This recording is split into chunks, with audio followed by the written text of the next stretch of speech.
Good morning, class.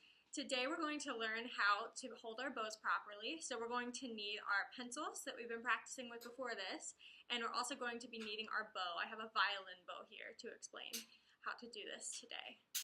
So to begin, we're going to take our pencils that we have been practicing with, and you guys already know this step, we're just going to review it. We're going to hold our pencil in our left hand, and our right hand is going to be our bow hand.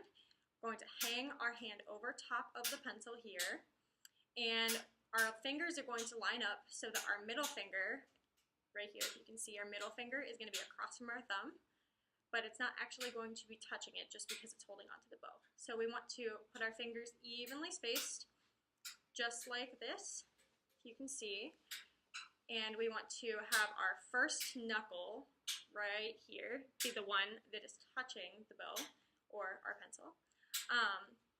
And since I'm demonstrating for the violins and the violas, my pinky is going to go on top. If I was a cello or bass, it would be just fine for my pinky to be in line with all my other fingers.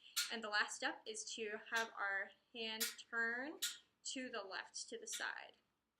When I'm doing this, I'm making sure that my thumb here is nice and relaxed and loose because we don't want tension or that will hurt. And I want to make sure that all of my fingers are spaced evenly, as I said before.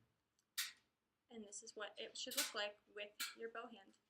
All right, so now we're gonna do some exercises to maintain our bow hold.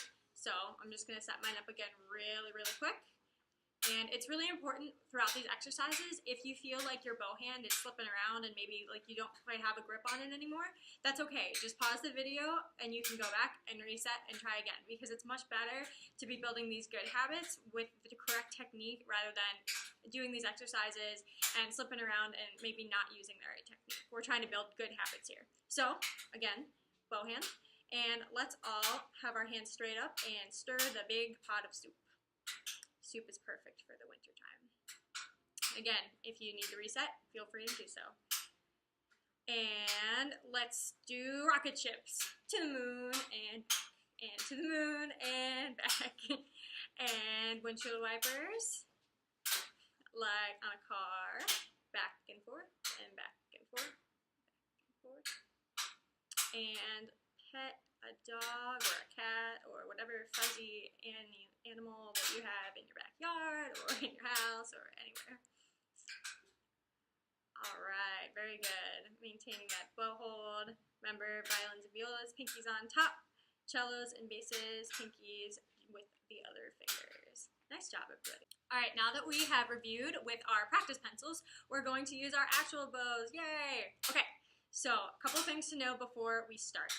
The bow hair is underneath here, and it's very fragile. We don't want to touch it because the oil from our fingers could make it get kind of gross. So when we're doing our practice setup like we did before with our pencils, our left hand is going to touch the stick of the bow like so. See that? No hair. And our right hand is still our bow hand.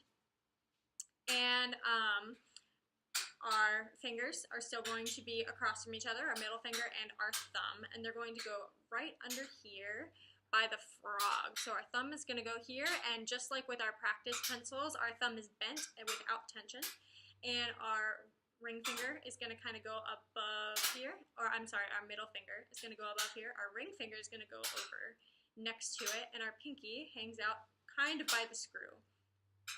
Our first finger is going to go in between these two things by the wire, and then we are done. And remember, our hand tilts to the left.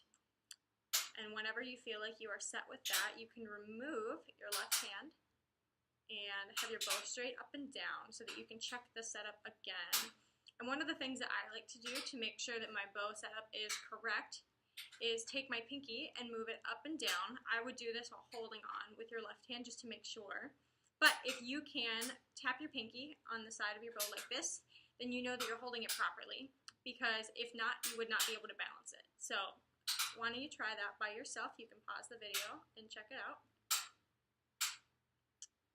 And when you're done, go ahead and put the video back on. So and one more thing that we're going to talk about with the bow real quick before we do the exercises is whenever you first get your bow, the string, the bow hair should be very close to the stick. What you want to do is take the screw at the bottom here and turn it until you can fit your practice pencil right in the middle, and then you should be good to go if you were to play with the bow. Good things to know. So now that we have practiced our bow hand with our bow, what you can do is you can go back by yourself and skip to the earlier part of the video where we did a bunch of different exercises with the pencil to practice our bow balance. You can do that with your bow, and like I said before, it's important if you feel like you might be losing a little bit of your grip on the bow, that's okay.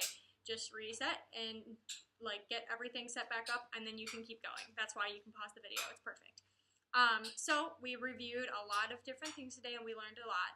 And I'm really proud of you guys for doing all of this. Remember, if you did practice tightening your screw on your bow, to unscrew and make sure that you loosen it back up before you put your bow away, because that keeps it really, really nice for a long time. Nice job today, guys. Thank you for watching.